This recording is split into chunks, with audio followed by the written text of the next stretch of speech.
Hey, what's up, guys, and welcome back to another Real Madrid review. Getafe 0, Real Madrid 1, the first clean sheet of the season. Wasn't really expecting us to not concede today, but we managed to just get a narrow victory, get the clean sheet that we haven't had in the first 7 games of the season. So, job done. Maybe not the best performance ever, but we're not going to complain. We're going to talk about the positives as much as possible. I'm sure there will be a few negatives here and there. A 1-0 win away from home. It's not easy playing away from home. And I think this stadium is one of the more heated, I guess, in Spain. I'm not too sure, but yeah, away games are never easy, so going away to the Colosseum Alfonso Perez sounds like a very cool museum, but it's a stadium name, of course. Going over there, getting the job done, getting the victory that we need to, keep up with Barcelona, who are playing Celta Vigo, I believe. So yeah, hopefully they draw or even lose in that game. But we're not going to talk about FC Barcelona in this game. This is a Real Madrid review. So they're getting a 1-0 victory. Early goal for Militão. Sealed it. Perfect. First clean sheet as well, like I said earlier. Is what we've been looking for. Everyone was questioning, look, there's 7 games in without a clean sheet. Are they going to continue it? And we managed to get a clean sheet, which is nice, My prediction was 1-2 or 2-1 to Real Madrid. So I did get the 1 goal difference correct, but I thought that we were not going to get a clean sheet. And I don't really think Getafe gave us much to deal with, I guess. Based on the chances and the highlights, I suppose. Yeah, it doesn't look that way, but let's just get into it. The first goal and the only goal scored was by Militão. I remember last season, especially, Militão made a mistake where he gave Unai the chance, and the goal actually, and we lost 1-0, didn't we? So Militão makes it up and then gives us that 1-0 win. Brilliant. That's just how he makes up for it. Brilliant. And then Militão heading in home from Modric's corner. And then let's get to the chances, I guess, now. Vinny Jr. with yet another outside of the boot cross. He's been doing it a lot lately with the outside of the boot cross, and finds Carvalho, who volleys it over the bar. I suppose you can call it a volley or almost like a side kick, I suppose, way over the bar. Maybe not way over, but over the bar. Getafe had a chance. These are in the first half, by the way. Angeleri, I think, is the left back. He's with a low-driven cross into the middle, missing Unai by a little bit. And yeah, it's one of those goals that a cross just gets put in, and you just miss it by a toe, probably. I mean, if he managed to tap it in and reach it, it would have been a goal. So yeah, frustrating for them. Fede Valverde with a cross, finding Rodrigo, hits it straight at David Soria. Yeah, so that is, I believe, the highlights for the first half. Into the second half, Rodrigo with a shot way over the bar. Carlos Alenia, ex-Barca, I think is permanent, isn't he, at Getafe? With a left-footed shot, saved by Lunin, who dived down low. I mean, if Alenia, the Barcelona player, or the ex-Barcelona player, scored against Real Madrid, it will be a bit embarrassing. And yeah, I mean, Barca fans will literally be happy, and you know what I'm saying, they'll just be laughing at Real. So luckily Lunin saved it. We did score a second though, but it was offside. Brilliant play by Valverde, good run of the ball. Valverde, I would say, is so far the MVP of the season. Who would have thought that he would have such an incredible start to the season? Obviously, was September player of the month. I won't be surprised if he wins it in October. So far, I mean, we'll discuss about that later on, but who I will have as my October player of the month is too early. No, we're like what 9 days in, 8 days in of October. So and we've only played like 2 games. So yeah, for me, especially in the Liga as well, because we've only played this is our first game in the Liga this season, this month, isn't it?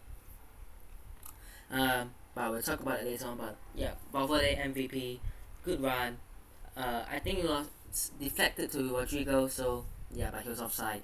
He did manage to chip it past Soria, but offside. Unfortunate. Would have been lovely to make it 2-0. Um, but it's what it is, isn't it? And then Valverde, very very ambitious attempt, way wide. Not way wide, but what I meant was over the bar, but he was very far away. So yeah, that was never really going in. And then Asensio also had a long shot attempt, just wide on his left foot. So a lot of the times in these games, we're just taking a lot of ambitious shots. We're going for it from distance, and I don't think it's really working out these long shots. So I wonder if anything is being said to them, saying or the manager or any of the people at the club who will do the, let's say, in charge of this, that, and the manager, would they have told the players, look, we need to stop trying these long vicious attempts from outside the box, way outside, like 20-25 yards out, because they're not paying off. We don't seem to be hitting the target at all. We're hitting it way wide, way over. It's just random shots flying everywhere. Let's keep it under control. Do some nice build-up play, counter attack, nice passing.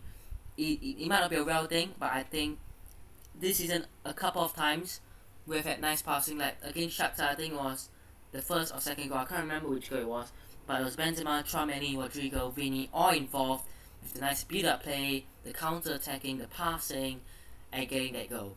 That is what pays off.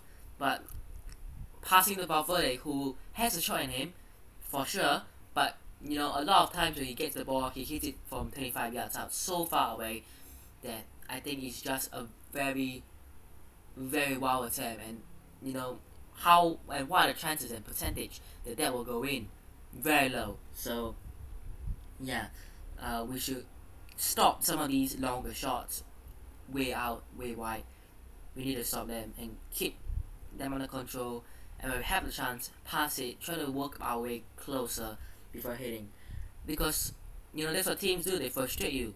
They're gonna play a low block. They're gonna play 5-6 defenders at the back. They're gonna want to pressurize you. They're gonna play a lot of defenders. It's gonna be hard for you. And when these teams frustrate you, you can't find a way through. The solution isn't just taking a shot from way out and hoping that it goes in the top corner. The goalkeeper can't save it.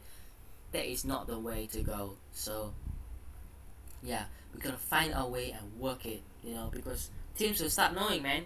You know, next time out we're gonna play maybe not Barcelona, right? Maybe not Shakhtar. Our next Laliga game, right? Let's talk about a sort of a mid-table team. So Barca, of course. Let's say Elche, for example. Our next Laliga game after Barca, right? 20th of October. Away at Elche, they're gonna play like 6 defenders at the back, 4 midfielders, 1 attacker. Wait, that's the 11 players, but 6 at the back and 3 in the middle, 1 up front. That is like a 9-player defending. If they do that, if they play really defensive, what are we gonna do? You know, is Valverde gonna try to shoot from 25 yards out and hoping that the goalkeeper can't save? We can't be randomly taking shots from everywhere and hoping that one will go in. We have to work our way around. Teams play defensive, low block to frustrate us, to frustrate teams. And they hit us with one counter attack when we're frustrated. 1-0, Elche, go back defensively, they take that 1-0 win. That will most probably be their game plan, right? You know, because they know that they can't challenge well. They don't have the quality of players compared to us. They don't have the quality, and maybe in terms of attacking numbers, they don't have as much quality as well. And defensively, we have a lot of quality. You know, we can stop them, right? Unless we make a mistake here or there, which allows them to go forward. But they'll frustrate us. So, yeah, that's the game plan. So, just get someone in the club, in the team, to tell these players to control themselves when they have the chance from distance, pass it off. Anyways, let me just have a look at the lineup. Let me have a look at the lineup. Of course, it's a rotated squad. You know, the manager is rotating more. I remember last season, a lot of people were complaining about Ancelotti using the same 11 again and again and again. He's rotating, you know, even against Shakhtar midweek. Expect some rotations to be made, right? So, Lunin playing, of course. Courtois will be out against Shakhtar as well. Against Barca, it'll be based on how he progresses and how he does throughout the week, whether he'll be back. He'll be a big loss, but I wonder if he is indeed fit enough to play against Barca. But if he is fit enough, it's the right thing to do. Dropping a goalkeeper who's been playing 24 games in a row. Lunin has been playing a couple of games in a row. He's been training, he's been playing. He has that running, you know, he's used to it for these few days. He's at it, you know. While Courtois, he's injured, he's resting at home, he's not fully fit. While Lunin is playing the last 3 to 4 games, would it be smarter to play a goalkeeper who is a top goalkeeper but is injured and he isn't fully fit, he hasn't had the match sharpness, or let someone like Lunin who has that match sharpness but isn't maybe as good as Courtois is as a goalkeeper play?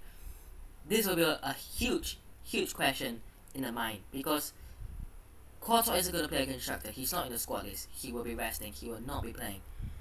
So Lunin will be playing, right? Lunin plays. Who will play against Barca is the big key.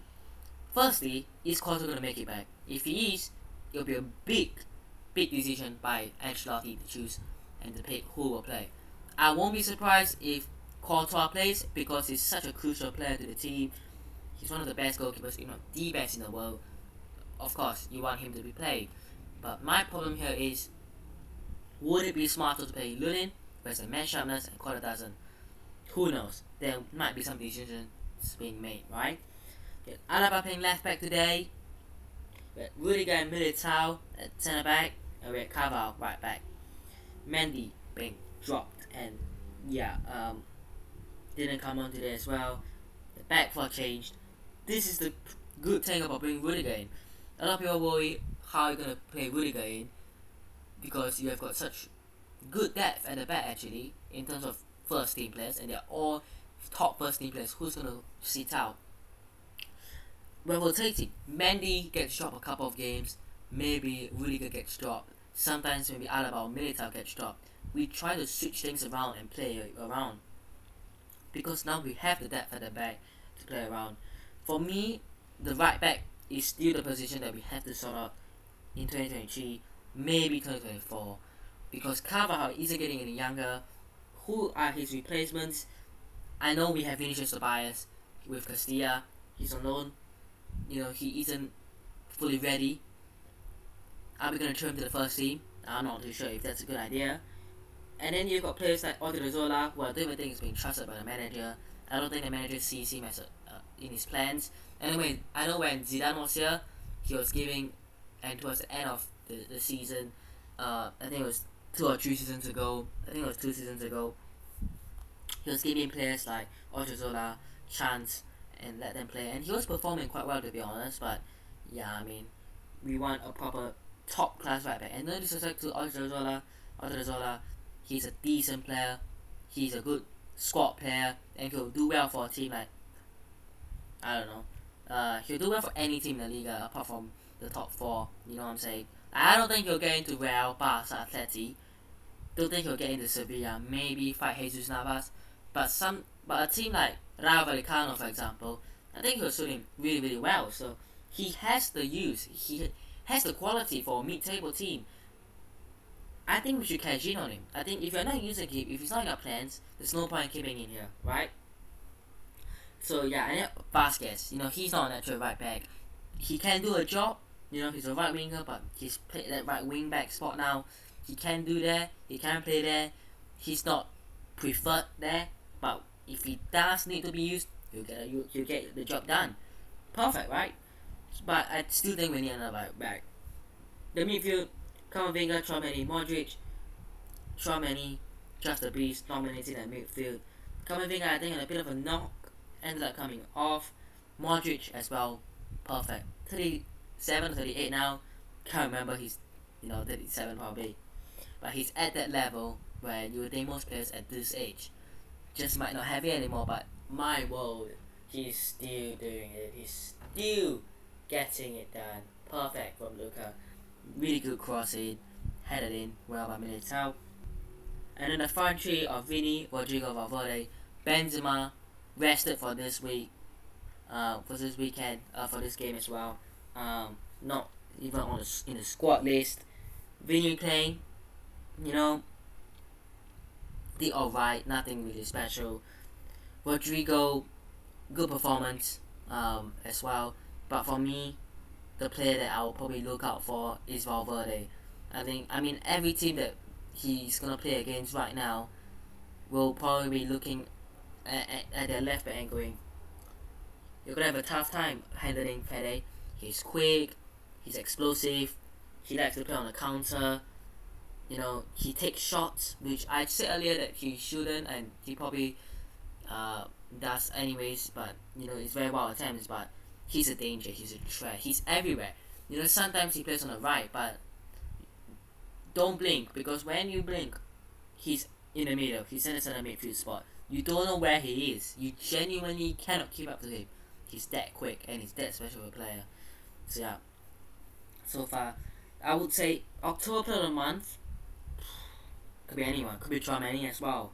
He's one of those players that just sits and protect the back four now, isn't he? But he's not that Casemiro type player that we had, who just sits there but protects the back four, protects the midfield as well. He does go forward a little bit. He does do the job defensively. He's basically Casemiro defensively, but he's everywhere. So yeah. Overall, a pretty damn good victory in terms of getting the clean sheet, getting the job done. Could have maybe been 2 with a disallowed goal and maybe another one, who knows. But as long as we get the victory and we got the clean sheet, it's a good performance. No, maybe not good performance, but decent performance. We limited Getafe with a couple of good chances, a couple of long range chances as well, but I'll take it. Next up is Shakhtar Donetsk away, then Barcelona home. El Clasico coming up, big game. But that'll be it for today's Real Madrid review. Hope you guys have enjoyed today's review. Hit the like button if you guys did. Subscribe to the channel if it's on already. And I'll see you guys in the next one. Peace.